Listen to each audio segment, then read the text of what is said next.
Je veux d'abord m'adresser au peuple américain que j'aime beaucoup, la culture, les valeurs, que je respecte, que tout Camerounais qui se lève contre cette minorité des Camerounais ne parlera jamais au nom de grand Polonais. Je voudrais rassurer les Camerounais en tant qu'une fille Vorada de Yaoundé que vous allez toujours dormir à Yaoundé sur la protection et sous la protection de mes ancêtres. Je ne suis pas celle qui vient du sud et qui vient parler dans mon village. Je parle dans mon village à Yaoundé en tant que Vorada. Je parle à Yaoundé en tant que mon village où mon placenta est enterré. Je suis Vorada de l'école de police. Toutes mes sœurs et frères savent que je suis une autochtone vraie. La plupart de mes sœurs ont eu des enfants avec ceux du sud, ceux de l'ouest, ceux du nord, parce que nous sommes sociaux. Nous aimons les étrangers, nous aimons les autres ethnies. Avant l'arrivée de Paul Biya à la tête du Cameroun, on cohabitait déjà avec le Grand Nord. Avant l'arrivée de Paul Biya, on cohabitait déjà avec l'Ouest. Et c'est pas qu'aujourd'hui que nous devons tourner le dos où nous avons eu des enfants. L'Ouest et Angola et Wando forment un couple. Que vous, les venus d'ailleurs, que vous voulez venir implanter le tribalisme. Vous allez les voir, redoubler l'effort, parce qu'on ne vous laisse pas. Nous aimons les Américains. Nous faisons les enfants avec les Américains. Nous nous marions avec les Américains. Comme nous nous marions aussi avec les enfants. Comme on se marie aussi avec les Massas. Comme on se marie aussi avec les Nordistes. Nous ne sommes pas dans le tribalisme. Nous, les petits Benanga, les Voxumbala, nous sommes amoureux.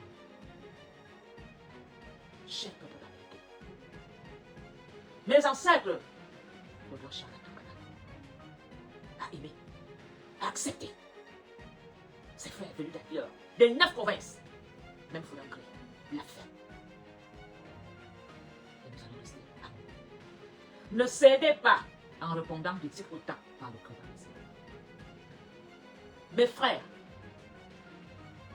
ceux qui disent ne pas vous aimer ne sont qu'une petite minorité. Soyez tranquilles à Angola et Wondo. C'est des jaloux et incapables qui disent que vous avez bâti avec l'argent du gouvernement. Combien de petits ont eu des financements et des crédits et n'ont pas réussi? Les mêmes crédits qui ont été accordés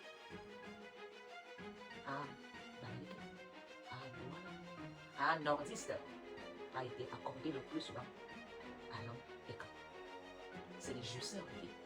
Ce n'est pas ceux qui veulent l'émergence. Oui, vous avez fait quoi avec tous les détournements que vous avez eu à faire? Vous êtes des incapables. Et pourtant, c'est vous qui avez les clés de la République du Cameroun. Et vous n'avez su rien faire. Il suffit de voir le nombre de prisonniers qui ont dépouillé le Cameroun pour leur nom. Vous comprendrez que ces personnes n'aiment pas le Cameroun. Je veux d'abord demander pardon au peuple américain.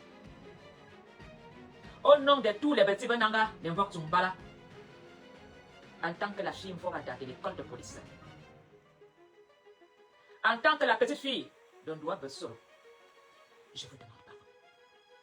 L'amour que j'ai pour vous ici, personne ne changera cela. J'ai la passion pour vous. J'ai l'amour pour vous. Et vous allez vivre à Angola comme vous vivez à l'ouest. Aujourd'hui, le gouvernement a décidé de laisser faire les journalistes, parce que ce ne sont plus les membres du gouvernement qui parlent du tribalisme. C'est des journaux et les journalistes qui chaque jour font de la provocation sur leurs guests dans leurs journaux pour provoquer, pour qu'il y ait un bain de sang dans le Cameroun. La haine et la discrimination dans le Cameroun est chanté tous les jours par les journalistes qui ont pourtant signé d'être dans la vérité. Aujourd'hui, ils ont fait le choix de semer la terreur, d'organiser une fois de plus un futur génocide sur un pays. On laisse faire. Les journaux, les chaînes de télévision partagent ce sentiment de haine, cultivent le tribalisme dans la société camerounaise pour que les Camerounais se lèvent et, avec la foi de Christ, peuple, à l'époque d'Aïdjo, est-ce qu'on ne vivait pas comme? Est-ce qu'à l'époque d'Aïdjo, on appelait l'oncle Malinga la fils, c'était frère? Pourquoi en 2025, les journalistes écrivent, ils sont au Cameroun, ne sont pas inquiétés, ne sont pas interpellés? Mais toi, quand tu te lèves pour réclamer une dignité humaine dans le Cameroun, parce que nous n'avons pas des soins de santé, parce que nous n'avons pas les mêmes égalités de chance dans le Cameroun, parce que tu demandes au gouvernement de te donner ce qui est ton droit, le travail, les meilleures conditions de vie, tu es intercepté, bastonné et envoyé à prison. Aujourd'hui, on a ouvert officiellement une guerre tribale par les voix des journalistes. Pourtant, ces mêmes journalistes vivent dans des conditions difficiles dans le Cameroun.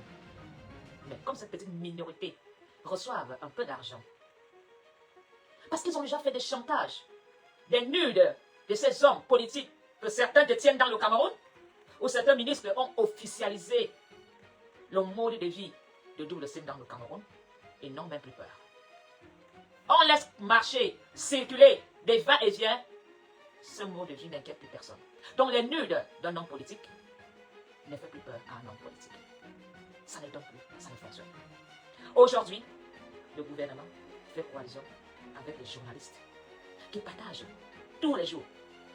Et pourtant, les droits de l'homme, c'est écrit que la haine sous toutes les formes doit être censurée.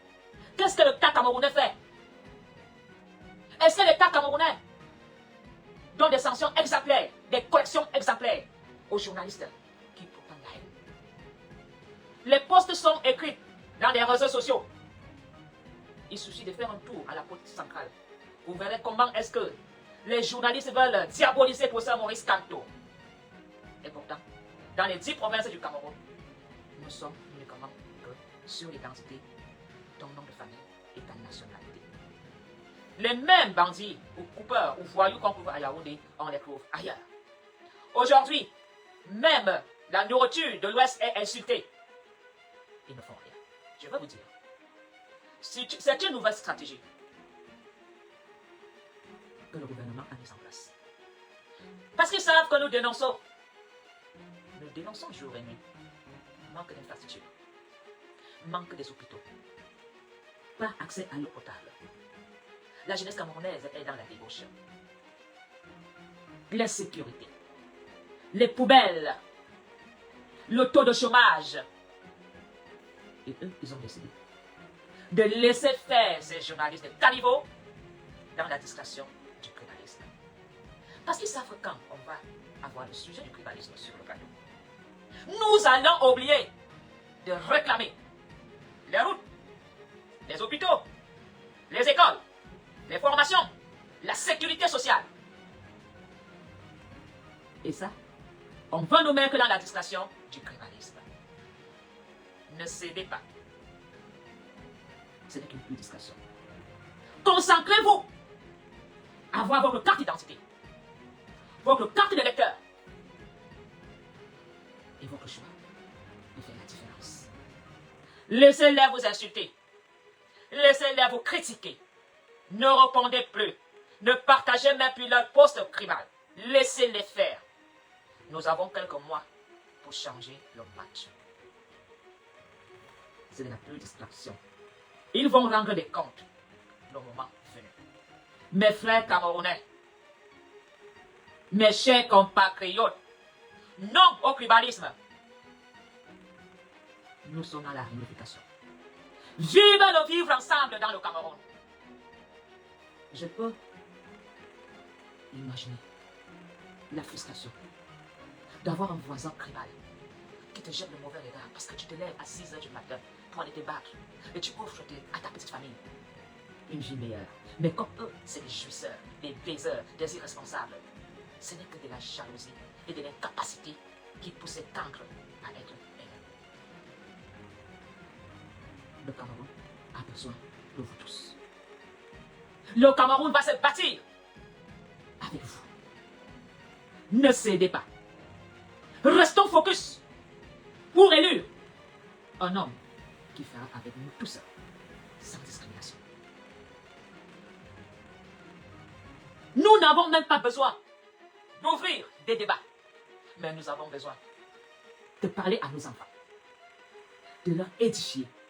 La jeunesse camerounaise doit aller voter pour l'intérêt de leur avenir. Les parents doivent à tout prix sensibiliser leurs enfants, leur dire la vérité. Comment ils souffrent, combien de sacrifices ils ont fait. Aujourd'hui, cette jeunesse qui avait 14 ans à 54 ans aujourd'hui, nous avons fait une marche arrière non-stop. Et on veut donner la faute à l'homme américain. Les qui ont les boutiques au marché, les qui ont des poissonneries, les qui voyagent pour ramener le meilleur. Nous n'avons rien. Nous n'avons même plus un carré derrière la maison pour faire une poubelle. Tout a été vendu. Il n'y a plus rien. Si vous voulez un Cameroun meilleur, vous avez intérêt, vous avez encore une dernière chance de quitter le mauvais navire et de venir dans le bon. Le bon navire, c'est le vivre ensemble. Et le bon navire, c'est un navire sans haine et sans discrimination.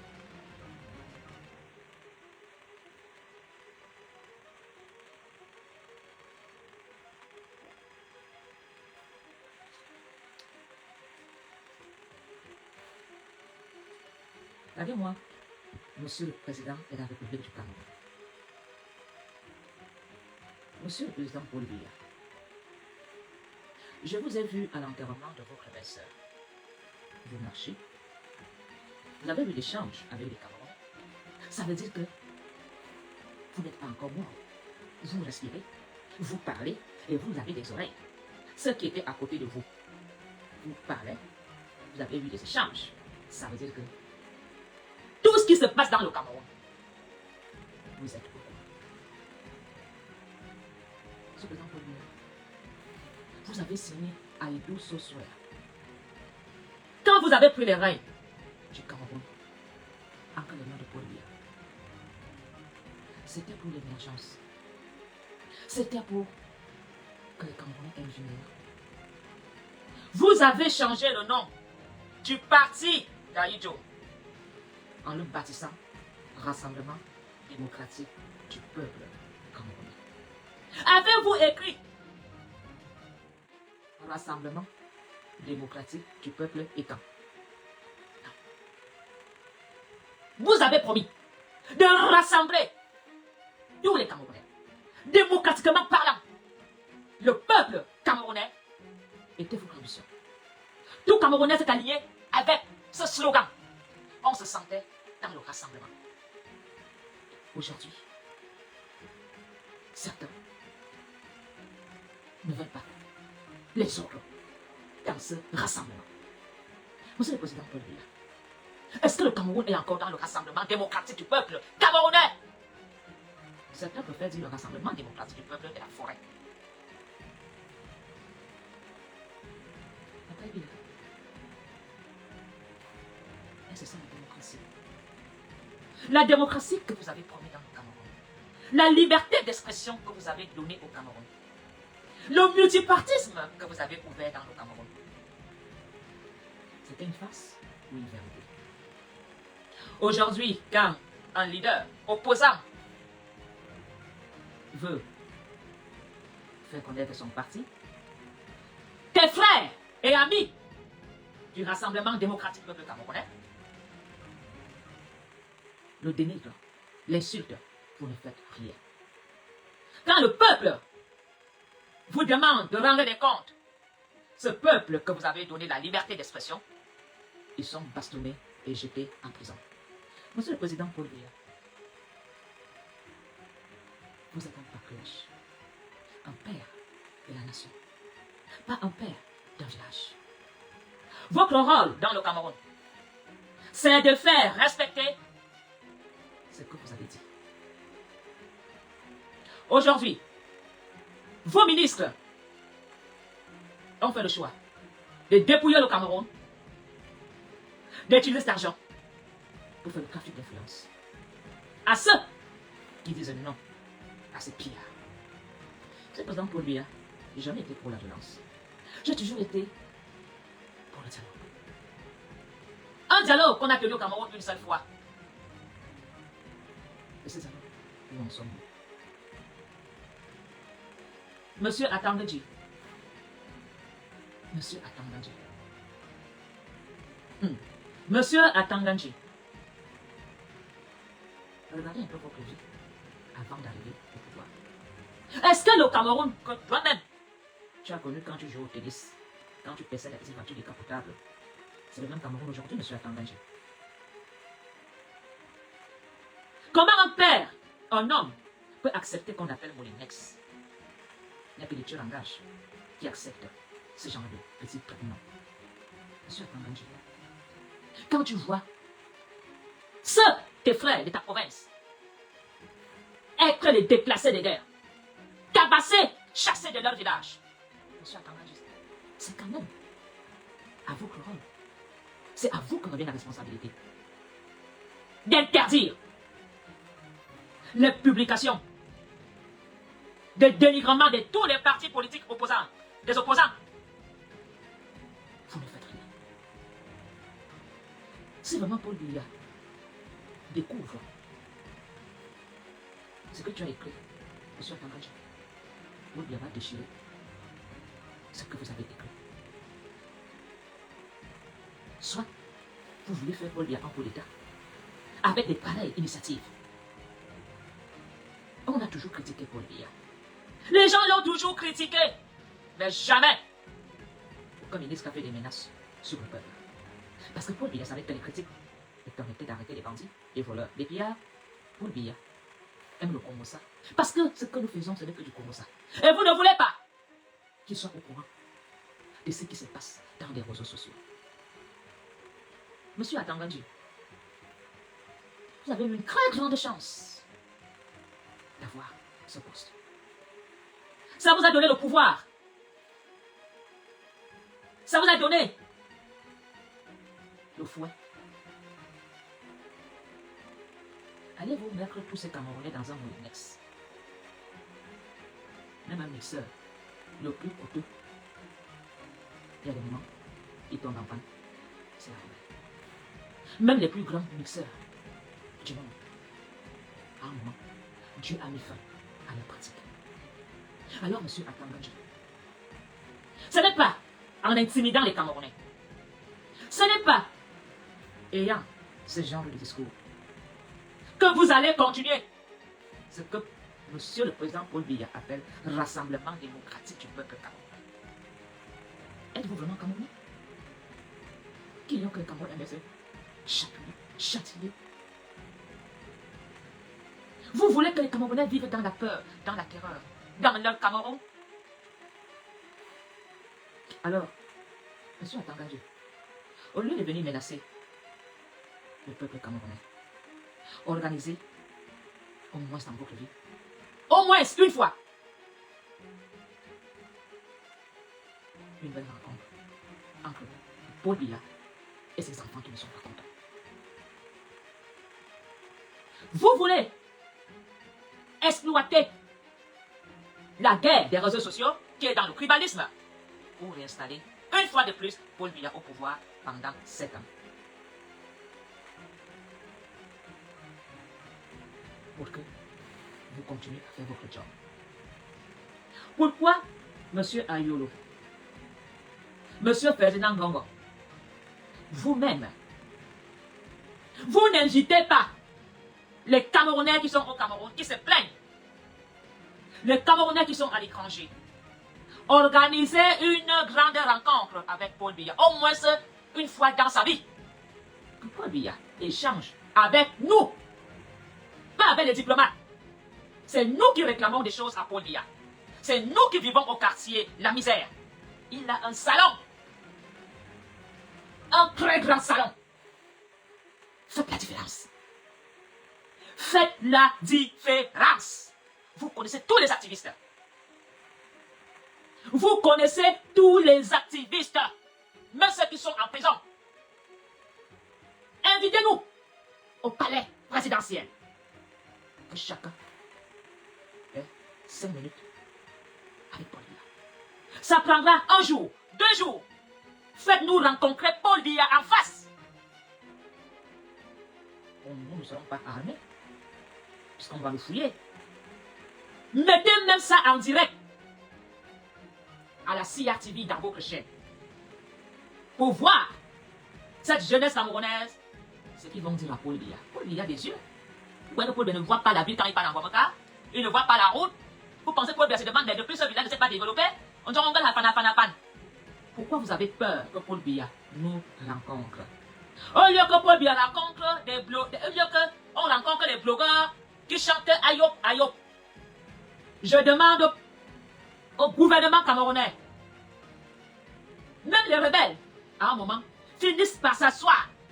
Je ne parle pas des chefs des partis politiques. Paul Biya doit rencontrer ses enfants et ses petits-enfants. Nous avons tous des enfants qui nous manquent de respect à la maison. À un moment, tu dis, fils, viens t'asseoir. Nous allons discuter. Qu'est-ce qui ne va pas? Tu veux quoi? Pourquoi tu me casses la gueule? Est-ce que Paul Biya est le premier Camerounais quand Camerounais va donner un coup de poing? Non! Ailleurs, ils le font. Dans nos maisons, nos enfants nous tapent. Mais on finit toujours par trouver une solution en discutant. Si tout allait au Cameroun, les jeunes n'allaient pas l'agresser. C'est la jeunesse camerounaise qui n'a pas de travail, qui n'a rien, qui vivent au fond de la forêt, qui vivent dans les quartiers défavorisés, qu'on doit mettre face au président Paul Biya. Organiser des rencontres. Paul Biya n'a pas besoin d'échanger avec l'ambassadeur de France, l'ambassadeur de Belgique, l'ambassadeur de Russie. C'est avec nous, ses enfants, qui doivent avoir des échanges. Nous. C'est pas avec les ministres, monsieur le président Paul Biya. Les ministres sont en fonction. Ils doivent exercer et faire l'émergence dans leur poste. Qu'est-ce qu'ils font les ministres? Menacer les gens dans les quartiers. Nous, les mamans du Cameroun, nous voulons te rencontrer, monsieur Paul Biya, pour te dire que nos enfants n'ont pas le travail. Nous avons tout vendu. Nous avons vieilli. Et on veut savoir ce qui va se passer l'année prochaine pour nos enfants. Les Camerounais veulent savoir s'ils doivent encore te faire confiance. Même si on va t'installer à la tête du pays, de gré ou de force. Mais tu dois nous écouter. Après 42 ans, sans rencontre avec tes fils, quel est ce parent qui n'a pas de tête à tête avec ses enfants? Monsieur le président, vous voulez sortir par la grande porte, changer le cours de l'histoire, rencontre tes enfants, apaise le Cameroun. Les Camerounais se sentent déchirés. Les Camerounais se sentent exilés dans leur propre pays, où tu ne peux pas sortir de ta forêt, de pas d'être neutralisé. Le Camerounais ne peut plus s'exprimer, de pas d'être interpellé, bastonné, monsieur le président Paul Biya. Les Camerounais veulent dire haut et fort qu'ils sont libres, mais ça, ce qu'ils leur attendent. Mais votre fille n'a pas été inquiétée. Elle voyage, elle ne travaille pas, elle fait rien. Ah oui, elle a ouvert une boutique. Est-ce que tout le monde peut dire que je suis gay au Cameroun? Cette injustice est dans tous les domaines. Les autres font ce que les autres n'ont pas le droit de faire. Savez-vous que les gens interpellent les autres à votre nom? On tue quelqu'un à votre nom parce qu'on doit protéger son excellence Paul Biya. Et on veut faire porter le chapeau au peuple américain. C'est président Paul Biya. Tu as des très bons fils dans le Cameroun. Je dis bien des fils et des fils intellectuels qui peuvent gérer le Cameroun. Soit vous demandez à tout le gouvernement de démissionner de leur fonction et d'installer les jeunes dans le Cameroun, dans tous les postes clés. Monsieur le président Paul Biya, allez revenir sur lui au pourquoi le Cameroun. Les Camerounais attendent que vous mettez la main sur certains Camerounais, qu'on les voit en prison. Si vous le faites, vous allez regagner la confiance des millions de Camerounais qui se sentent aujourd'hui pas écoutés dans le Cameroun. Nous sommes fatigués. J'espère vraiment que Paul Biya va rencontrer la jeunesse camerounaise. Rien à y voir avec une rencontre sur base du 20 mai, une rencontre sur base de la jeunesse, une rencontre sur base politique. Monsieur le président Paul Biya, invitez-nous. On veut parler avec notre cas. Vous savez tout ce qui se passe dans le Cameroun. Mais laissez aussi, nous, peuple d'en bas en bas, venez vous rencontrer. Pourquoi vous avez peur, vous les ministres? Pourquoi ceux qui sont à côté de Biya ne prennent pas cette initiative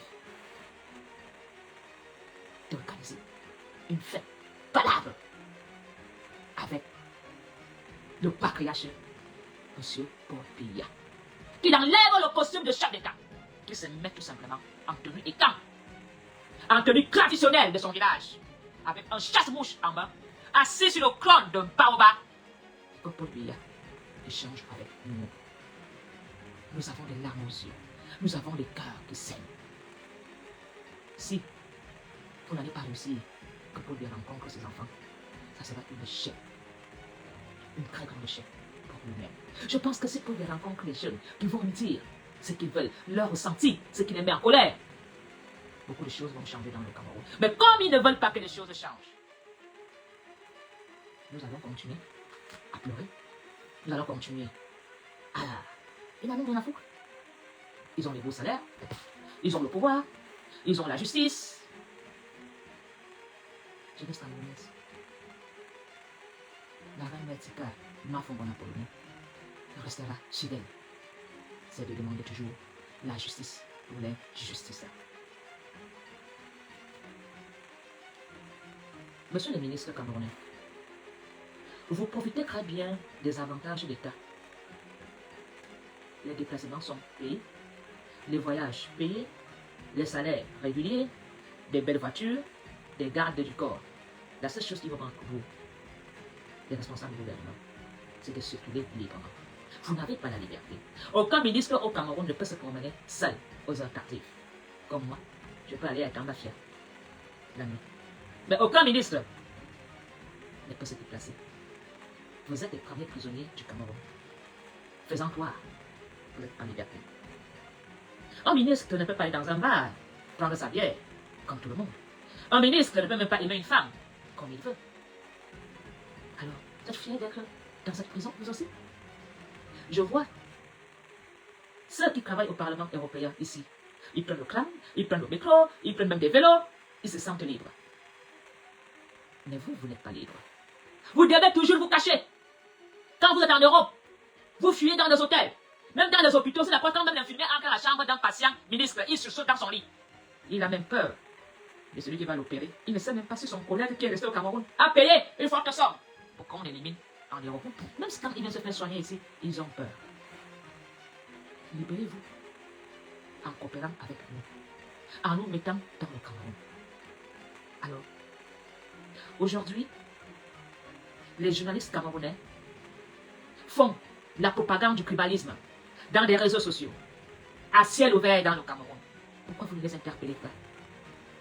Pourquoi vous ne dites rien? En plein Yaoundé, en Guadeloupe, les gens font la haine. Alors,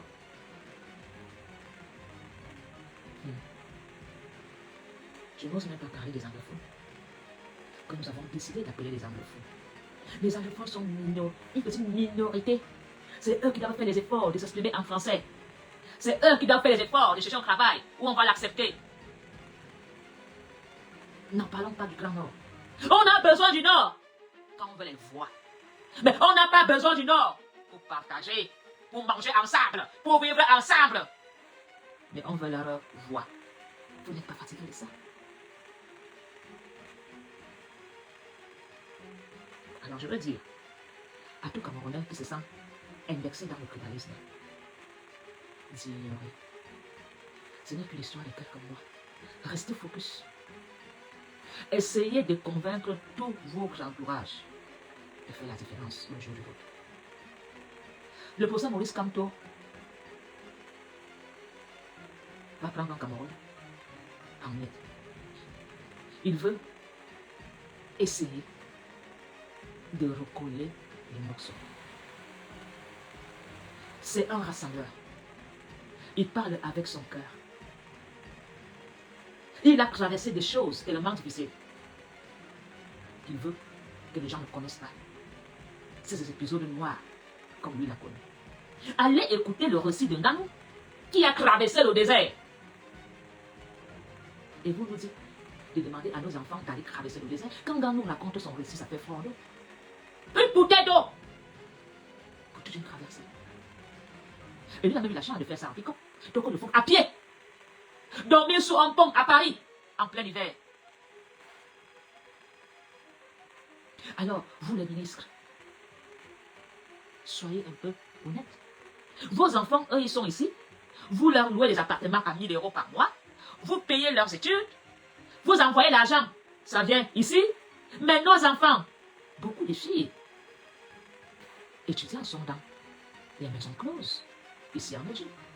Beaucoup de filles étudiantes sont des escortes balles.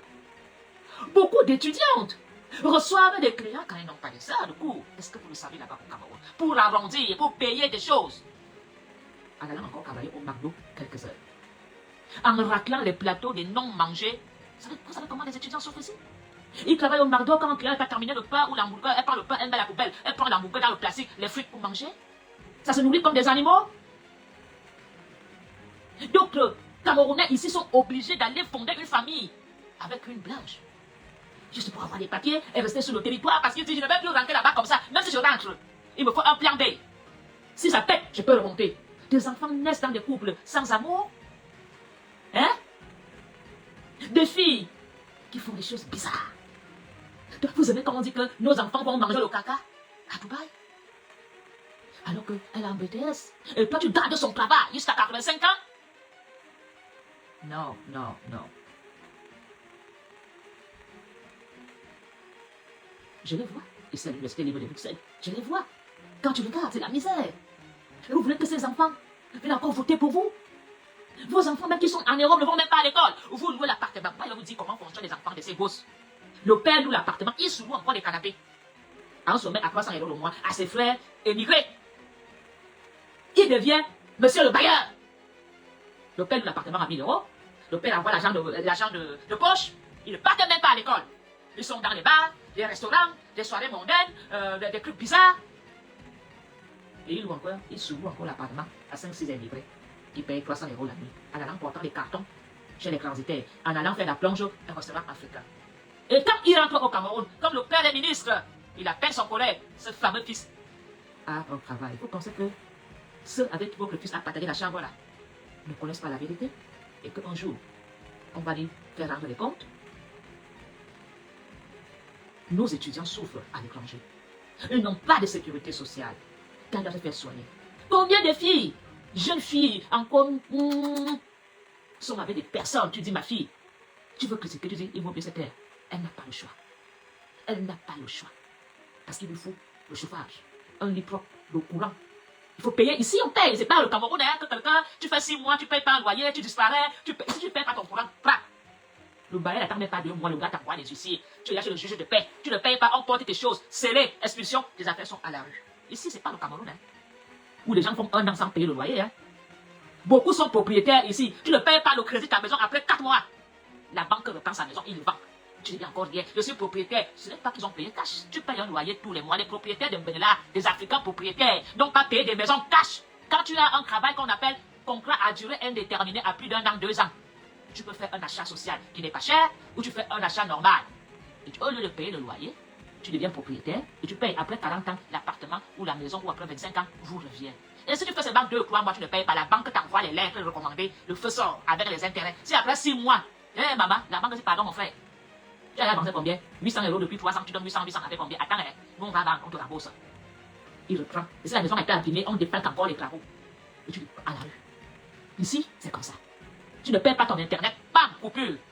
C'est pas là-bas comme au Cameroun pour charger 100 francs, 1000 francs. Et ici, c'est tous les mois. Tu ne payes pas, coupure. C'est comme ça ici. Avant toutes les factures. Donc, quand je vois ces jeunes filles vivant, c'est des personnes bizarres. Parce qu'elles ne peuvent même pas aller prendre un abonnement de courant. Parce qu'elle n'a pas une fiche de paye. Ici, pour louer une maison, il faut une fiche de paye. Sauf si tu vas louer le canapé chez quelqu'un. Et tu demandes que tu ne loues pas. On t'a donné un canapé pour dormir. Il y a des gens qui mettent les enfants sur le matelas au salon. Elles mettent les chambres des enfants en location. Voilà où tu peux trouver une sous. Quand vous entendez sous-location avec que tu vas dormir chez quelqu'un, tu donnes 300, 400, 500 €. Et tu n'as même pas le droit de mettre ton adresse là-bas. Tu n'as pas le droit de mettre ton adresse. Donc ici, la vie est un djidja. Aujourd'hui, avec 50 €, tu n'as plus rien. Donc vous qui êtes au Cameroun, pardon, allez voter le professeur Maurice Kamto. Pardon, nous n'avons plus l'argent pour vous envoyer au... C'est chaud ici. Je ne peux pas aller faire l'Ibaba pour envoyer 50 € au Cameroun. Pardon, j'ai lu l'heure. C'est un djidja ici. Donc vous, pardon. Moi, j'ai déjà fait ma part que j'ai traversé à mes risques et périls. Et la Belgique m'a adopté. La Belgique m'a donné ma petite sécurité. Et je gère ça au calme. Je ne veux pas mettre ça en danger. Pardon. Donc, où vous êtes là, allez voter par Kamto. Il va vous sauver. Allez voter par Kamto. On essaie. S'il tente lui aussi de ne pas respecter les promesses qu'il va nous faire, il va lire. Quand tu vas lire avec moi, même c'est moi qui va monter sur lui. Il sait ça comme moi, je suis autre chose. Si Kamto ne respecte pas les promesses là, quand il va aller là-bas devant, c'est moi-même qui va le fariner. C'est moi-même qui va le dire à Kamto. Tu avais dit que quoi? Tu ignorais que moi, on a colonie, mais double personnalité. C'est moi-même qui va le fariner. Je veux le fariner. Mais là-bas, j'ai été 42 ans. Alors, je veux dire aux fidèles qui ne veulent pas changer de clan, rester. Mais vous restez déterminés comme Billy le gifleur. Quand Billy a giflé, on l'a proclamé, oh Billy le gifleur, oh Billy. Maintenant, il est là, en Algérie, dans la forêt. Marie-Paul est partie même là-bas attaquer à l'ambassade de France. Elle a dit qu'elle est indomptable. Elle est où?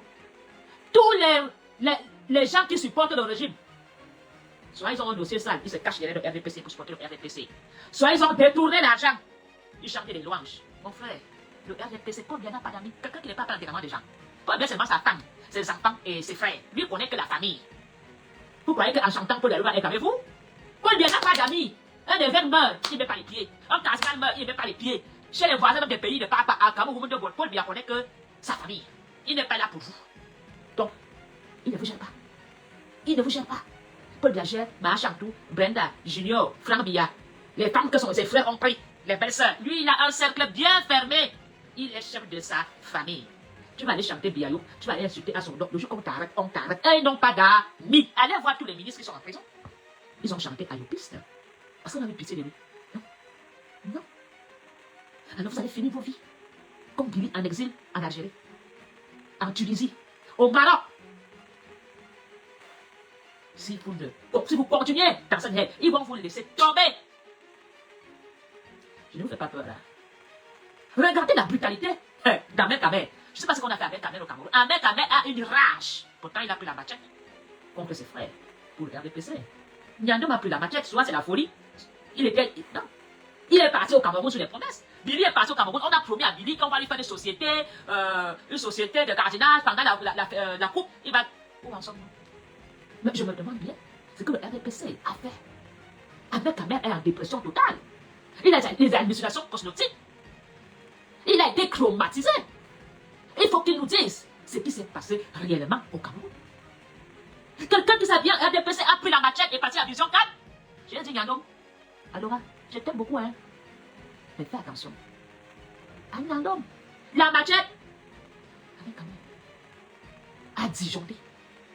On dirait, Ahmed Kamel est comme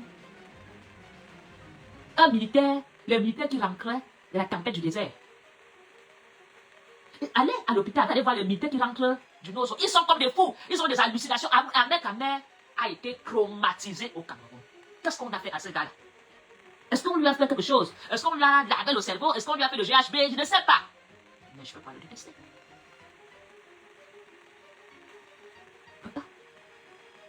Il il est traumatisé, vous savez là. Je vous ai souvent dit, quand tu es dans la haine, la conscience tue. Le regret qu'Ahmed Kamel a d'avoir pris cette position. Non détruit. C'est quelqu'un de gentil, hein? Je ne le défends pas. Mais quelque chose s'est passé avec Ahmed Kamel. Si Ahmed Kamel était même comme nos frères Maghrébiens là, j'ai même peur que ce gars est capable de porter une ceinture et de s'exploser. Ahmed Kamel est capable de poser le boom. Qu'est-ce qui s'est passé avec Ahmed Kamel au Cameroun? Je ne pense pas que Eto peut accepter le verbal d'Ahmed Kamel. Mais il devient fou. Ahmed Kamel, je ne pense même pas que c'est le leader. Cabral, ça est d'accord. Et tout ce que Ahmed Kamel a dit. Le gouvernement camerounais a fait quoi à Ahmed Kamel? Pourquoi vous ne vous posez pas cette question? Au lieu de l'insulter. Ce frère, qu'on a réussi à embobiner le cerveau, de déstabiliser ses autres frères. Aujourd'hui, le retour contre son bourreau. Mon Dieu, ça te froid, non? Vous voulez terminer vos vies comme Ahmed Kamel? Avec cette rage? Oh non, qui dit que même si le dame il faut se faire brûler, terminer. Mais Ahmed Kamel, dis à l'autre. Dis à moi. Explique-nous. C'est du jamais vu. Cette haine. On dirait quelqu'un qui a été vu, qu'on a fait des choses en prison. Ahmed Kamel, tu dois faire un direct. Et il nous dit exactement. Même Longuin qui a été bastonné n'a pas ce genre de verbal. Nous avons vu. La bastonnade de Longuin. Même ceux qui sont au front au nozo. Non, pas cette rage. Mais Ahmed Kamel, je ne pense pas qu'il est fou. Je ne pense pas qu'il va se faire remarquer. Je sais que c'est un traumatisme. Quelque chose s'est passé. A-t-il vu certaines choses? Est-il devenu un bourreau? Est-ce que le sang de quelqu'un pleure sur sa tête? Parce que quand vous entrez dans les choses bizarres, quand vous signez certains pactes, croyant que, en prenant ce couloir, vous allez arriver quelque part, et vous vous rendez compte qu'on t'a trompé. Ahmed Kamel devient amer. Et je suis certain que c'est un bon monsieur. Mais quelque chose s'est réellement passé. La manière que certains du gouvernement retournent souvent leur veste contre ce gouvernement dans le fond d'eau. Quelqu'un qui portait les vêtements de RDPC nous disait qu'il est intouchable. Le lendemain, insulte la première dame, insulte Paul Biya, insulte le gouvernement, vient vomir les secrets intimes. Ça veut dire que ces personnes, leurs âmes ont été vendues réellement. Même moi, qui veux le changement, j'avais été dans la grandeur de cette haine dans le Cameroun. On ne peut pas avoir ce genre de verbal, sachant très bien qu'on met en danger sa propre vie. Si le gouvernement camerounais veut finir avec Ahmed Kamel en Europe, ça leur prend 5 minutes. 5 minutes. On n'entend plus parler de lui. Si le gouvernement camerounais veut finir avec ceux qui boivent dans les bars partout, qui marchent sur tous les ateliers, ça leur prend que 10 minutes. Les Camerounais, on les corrompt. Dans ta propre femme, on donne 50 millions, ils finissent avec toi. Mais, posons-nous des questions. Nous tous, nous allons bâtir le Cameroun. Le professeur Maurice Kamto n'a plus besoin que nous tombons aussi bas. Le professeur Maurice Kamto a besoin des Camerounais intègres à ses côtés. Le professeur Maurice Kamto n'a plus besoin qu'on mette son parti politique dans la saleté. Si hier, tu étais insulteur et que tu es le professeur Maurice Kamto, mets un peu ça de côté. Parce que chaque fois que nous allons prendre cette position, on va accuser le professeur Maurice Kamto. Chaque fois qu'un ministre fait des gaffes, nous accusons Paul Biya. Alors, pour la campagne de Kamto et pour la visibilité du MRC, respectons vraiment le projet du professeur Maurice Kamto. Si tu as besoin d'être violent, d'insulter, ça serait mieux de dire, tu ne parles pas au nom du MRC, tu agis à ton initiative personnelle. Kamto n'envoie pas les gens fariner des personnes. Kamto ne téléphone à personne en disant allez attaquer l'ambassadeur.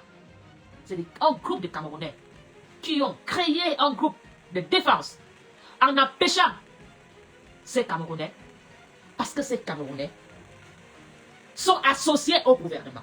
Ces Camerounais revendiquent des droits en tant que Camerounais, mais pas comme Si c'est Camto qui les a envoyés, avant d'être MRCistes, ils ont un esprit, ils ont une âme, c'est leur ressenti. Laissez le professeur Maurice Kamto. Et je veux dire aux journalistes camerounais, ce n'est pas en écrivant des titres contre Kamto que je sortirai du MRC. Je sais que Kamto ne m'a jamais demandé de manquer de respect à quelqu'un, mais Kamto m'a changé. Parce que j'étais dans des clashs. Kamto n'a jamais clashé personne. Personne. Kamto n'a jamais clashé. Et j'ai dit, je vais être comme Kamto. Kamto ignore. Tu l'insultes, il ignore. Tu l'attaques, il ignore. Il avance. Et il est devenu mon mentor. Je m'identifie à sa position. Je m'identifie à sa manière de se comporter et de faire. Et je veux vraiment supplier. En ce moment de transition, le MRC a besoin d'apaisement. Le MRC a besoin de rassembler. Nous avons besoin que les Camerounais se mettent avec nous. Sinon, on va nous traiter de dictateurs.